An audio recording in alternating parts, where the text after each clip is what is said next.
now I want to talk about introductions and conclusions.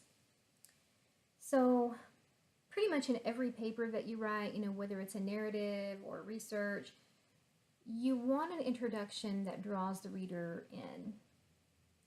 You want the reader to feel intrigued, interested, even if it's a topic that the reader might not care much about. It would be great to write it in a way that would somehow make it personal to the person who's reading it. So, page 26 talks about hooks. And it says that a hook is intended to hook readers and pull them into the body of the paper. So, there are different ways to start introductions. I mean, sometimes you need to give some background information to explain what's going on. That might be more true in a research paper, possibly. But probably for the narrative essay, it's possible you would want to just start with the event that you're trying to narrate. I mean, that's possible. You might want to do that. So there's so many options for introductions, and I think I do have some information on Momentum about writing introductions and about writing conclusions. Some essays require that you have a thesis at the end of the intro as the very last sentence. That's not true for our first paper, but it's definitely true for our research paper, that you want the thesis to be at the end of the intro. So it does say on page 27 that introductions can vary in length depending on the length of the paper. Okay, so you want it to be relative. You want the intro and the conclusion both to be relative to the entire length of the paper. It would be weird to have this really long intro when the paper is only like 700 words long or even 900 words long. You really wouldn't want your intro to be as long or longer than any of the body paragraphs. Okay, so that's something you want to keep in mind. Right. And then how do you go about writing a conclusion? Oh, let me back up and say something about the intro for a second. Some students find that they like to make introductions that pose a question. Like they'll start with a question, or they'll start with a quotation by somebody important or famous. I really think you should avoid using those two techniques simply because I have seen them over and over and over again, okay? And it ceases to be novel. It ceases to be interesting if you see something over and over and over again. So I tend to tell students not to do that, to avoid using a quotation by someone or, posing a question. Often you're better off just answering the question. So I will give you that warning about using quotations and questions. All right, how do you write a conclusion? So the conclusion needs to give the reader a sense of closure in the essay. I know sometimes, we've heard about the cliffhanger ending, which is supposed to be like really compelling and interesting and make us think that this is a fabulous writer. It depends on what you're writing. Sometimes, cliffhanger endings are effective. I think in student papers, they really aren't, okay? So,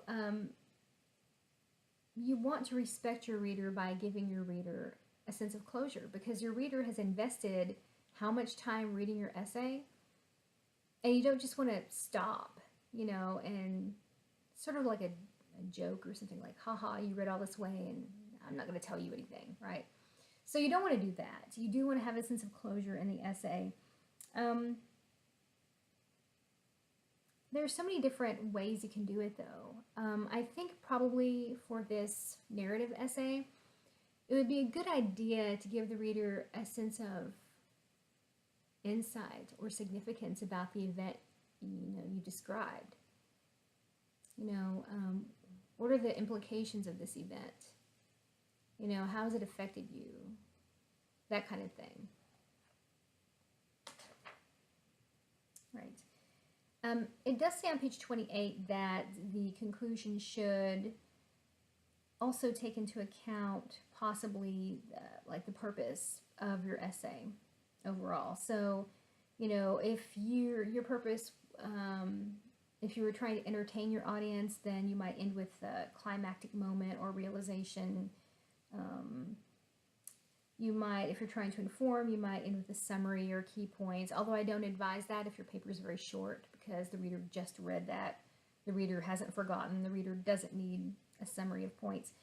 If you're trying to argue or persuade, this chapter suggests you might end with a call to action or for agreement on an issue.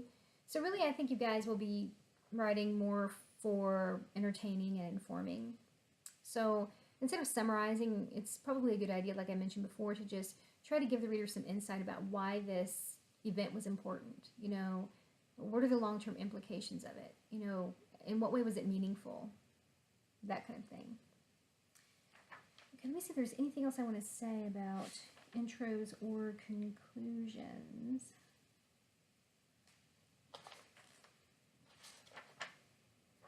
So when you've written the essay, you want to make sure you check the organization. And here's where I think possibly an outline would be helpful. It might help you determine if you've spent enough time describing a certain stage or part of the event. You don't want to shortchange. You don't want to have paragraphs that, you know, like one of them seems like, you know, conspicuously shorter than the others, and it sort of seems like you kind of neglected that paragraph. So you do want to strive for, you know, balance in your essay and making sure that you have given enough attention to each part that you've tried to establish in each paragraph.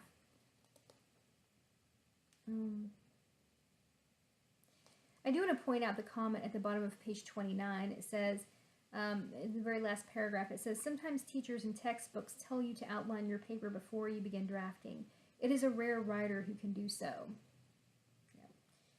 Nevertheless, it is helpful if, as you draft your paper, you jot down each new idea and paragraph in a rough outline form to see if it fits in the evolving structure of the paper.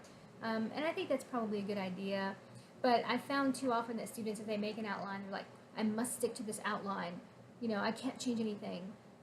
Which can really destroy the potential for another good direction you might go in. Okay, so that's why I'm not so crazy about outlines, but an outline will help reveal if you have problems with structure, you know, maybe after you've written the first draft or as you're, you know, trying to get that first draft out there and on paper. All right, so that's some stuff about how to write the essay itself. The next video will likely be about MLA format.